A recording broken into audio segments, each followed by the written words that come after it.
नमस्कार। दास्तान मध्य प्रदेश और छत्तीसगढ़ में आपका स्वागत है। आज हम आपको किस्सा सुना रहे हैं मध्य प्रदेश के उस सितारे का जो ना केवल भारत में चमका, पूरी दुनिया में जिसने हिंदुस्तान का नाम किया। उसका नाम था किशोर कुमार खंडवेवाला। किशोर कुमार का जन्म खंडवा के जाने माने वकील कुंजीलाल के यहाँ हुआ था। किशोर कुमार का असली नाम आभास कुमार गांगुली था। किशोर कुमार जब पैदा हुए तो आपकी डिलीवरी बड़ी मुश्किल से हुई। चौथे बच्चे थे और आपका जो ननिहाल था वो भागलपुर में था। भागलपुर में बहुत ही प्रतिष्ठित परिवार में इनकी माताजी ने, गौरी देवी ने जन्म लिया था। आपके ननिहाल की कोठी 20 एकड़ जमीन पर थी। जिस दिन ये पैदा हुए उस दिन कुंजीलाल जी बड़े परेशान थे। कमरे में कभी इधर से उधर घूम रहे थे और साथ ही इनके दोनों बड़े भाई और इनकी सिस्टर, और वो घड़ी घड़ी दाई को बोलती थी कि हमें अपनी मां से मिलने दो। तो दाई कहती, थोड़ा धैर्य रखो, तुम्हारे लिए अभी बहुत सुंदर सा प्यारा सा भाई आने वाला है। जब बच्चे की आवाज आई, कुंजीलाल ने खुशी की सांस ली और बच्चे भी कूद के नाचने लगे और दाई उनको अंदर ले गई और उन्होंने किशोर कुमार को, जिसका नाम शुरू में था आभास कुमार, पर एक ज्योतिषी ने कहा कि इसका नाम अ के अलावा क पे कर दो। अगर क पे कर दोगे तो इसका भाग्य बदल जाएगा, ये दुनिया में नाम करेगा और फिर पीछे मुड़ के नहीं देखेगा, पैसा इसके कदमों को चूमेगा। इन्होंने आभास कुमार से उसका नाम किशोर कुमार रख दिया। सबसे बड़ी बात जो मैं आपको बताना चाहता हूं, आपकी बचपन में आवाज इतनी खराब थी, खराश थी और भद्दी आवाज थी। धीरे धीरे बोलते थे, मरमर कहते हैं ना, मरमरिंग करते थे। कोई इनसे बात करने को राजी नहीं होता था। शैतान नंबर 1 थे। एक दिन करीब 6 वर्ष के होंगे, आपकी माताजी सब्जी काट रही थी, तो आपने भी एक चक्कू ले लिया और आलू काटने लगे। जैसे ही इन्होंने काटा तो आलू ऊपर उछला और उछल के छत से जैसे ही गिरने लगा तो ये इस तरफ हो गए और वहां पे एक चक्कू पड़ा था, उन पे इनका पांव पड़ गया और इनका पांव कट गया और काफी गहरा घाव हो गया। मां ने उसको कोशिश करी फर्स्ट एड करने की, पर उन्हें अस्पताल ले जाना पड़ा और ये रोने लग गए। इतना जोर जोर से रोते रहे, 24 घंटे चुप नहीं हुए। उसके बाद जब ये ठीक हुए तो उस रोने से इनकी आवाज ठीक हो गई। वो भद्दी आवाज सुरीली हो गई। ये एक सत्य कथा है। दिस इज हाउ किशोर की आवाज मेलोडियस हो गई। उसके अलावा जब भी आप स्कूल जाते तो पढ़ाई में आपका मन लगता नहीं था, पर इनके पिताजी इस बात से बड़ा नाराज रहते थे। एक बार किशोर ने अपने पिताजी को खुश करने के लिए परीक्षा के बाद एक मार्कशीट नकली बनाई और उसके अंदर फर्स्ट टॉपर बन गए और मैथमेटिक्स में सबसे ज्यादा मार्क्स बता दी। पिताजी के पास गए, कहने लगे, बाबूजी मैं आज क्लास में फर्स्ट आया। पिताजी ने कहा, बहुत खुशी हुई, बताओ। कहने लगे, बेटा वो प्रश्न पत्र कहां है? कहने लगे, बाबूजी वो तो गुम गया। तो बाबूजी भी आखिर कलाकार के बाप थे और वकील थे।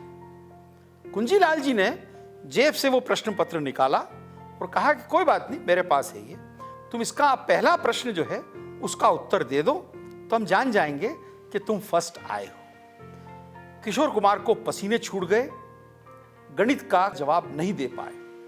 बाबूजी ने कहा, बेटा इधर आओ जरा, इधर आए। बाबूजी ने 2 लप्पड़ दिए उसको। उनका, तुम्हारे आने से पहले मैं तुम्हारे क्लास टीचर को मिल आया था और उसने मुझे बता दिया था कि तुम फेल हो गए हो। कम से कम बाप को तो मत बेवकूफ बनाओ। ऐसे थे किशोर कुमार। किशोर कुमार को पढ़ने में कोई इंटरेस्ट नहीं था। बचपन से ही उनको पढ़ाई के नाम से बुखार चढ़ जाता था, और वही हाल अनूप का भी था। पर उन्हें स्कूल जाना पड़ता था, बड़ी फाटक वाला स्कूल खंडवा, जिसका बाद में नाम माखनलाल चतुर्वेदी स्कूल रहा। आप जाते तो थे स्कूल के नाम से, पर ज्यादातर कभी अखाड़े में चले जाते, कभी सिनेमा में चले जाते। आपको जो पॉकेट मनी मिलती थी, उस पॉकेट मनी से आप केएल सहगल के रिकॉर्ड खरीदते थे। आपके घर में एक ग्रामोफोन था और एक रेडियो था। रेडियो से हमेशा केएल सहगल के गाने सुनते रहते थे, और ग्रामोफोन के लिए अपनी पॉकेट मनी से बचाए हुए पैसों को केएल सहगल के रिकॉर्ड लाते थे। कंजूस इतने कि जैसे उनके पिताजी कुंजीलाल जी, जो एक मशहूर वकील थे, उस जमाने में खंडवा में उनकी प्रैक्टिस 30 रुपए महीना थी। 30 रुपए महीना वकील की प्रैक्टिस नंबर 1 मानी जाती थी। कंजूस क्या थे? जब कोई सामान लेने जाते तो जो लिफाफा होता था, उस लिफाफे को बचा के रख लेते, अपने पलंग के नीचे उसको जमा कर लेते, उसको इकट्ठा करके फिर रद्दी वाले को बेचते थे। किशोर ने उन्हीं से ये पिकअप किया। किशोरदा आखिरी दम तक अपनी तिजोरी रोज खोलते थे और रोज पैसे गिनते थे कि कहीं वो कम तो नहीं हो गए। किशोर कुमार इंदौर में क्रिश्चियन कॉलेज में पढ़े, और उनकी आदत थी कि कॉलेज की कैंटीन में उधार लेकर खुद भी खाते और दोस्तों को भी खिलाते। वो ऐसा समय था जब 10-20 पैसे की उधारी भी बहुत मायने रखती थी। किशोर कुमार पर जब कैंटीन वाले के 5 रुपए 12 आने उधार हो गए, और जब वो कैंटीन का मालिक उनको कैंटीन में देखता और अपने 5 रुपए 12 आने चुकाने की बात कहता, तो वो कैंटीन में बैठकर टेबल पर गिलास और चम्मच बजा बजाकर गाने लग जाते, 5 रुपया 12 आना, 5 रुपया 12 आना। और कई लोग इकट्ठे हो जाते और नाचते और गाते। वो बेचारा कैंटीन वाला शर्मा कर वापस चला जाता, क्योंकि उसकी बात अनसुनी हो चुकी थी। बाद में उन्होंने इसी गाने को, 5 रुपए 12 आने को, अपनी फिल्म चलती का नाम गाड़ी में कितनी खूबसूरती से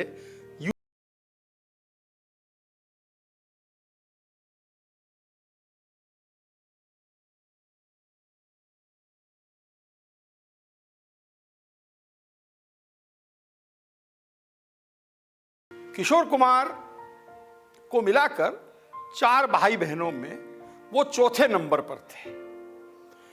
उन्होंने अपने जीवन के हर क्षण में खंडवा को हमेशा याद किया।